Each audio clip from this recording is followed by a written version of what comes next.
Hey everybody, what's up and welcome back to today's video guys. And today guys, I'm going to go ahead and be showing you how to set a price in Shopify.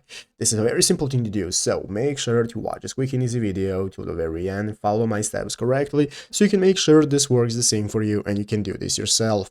But yeah guys, let's get straight into it. So the first thing you want to do is you go ahead and open up the official Shopify.com website right here if you've not already, and after opening it up, you'll be greeted by the main page where you want to go ahead and log into your account that is using your store. So log into your account that has your store, and after logging in, you'll be greeted by this homepage right here where you can get started with adding your products. Here at the left side of the screen, you can find all the sections you can access such as order, customers, and so on.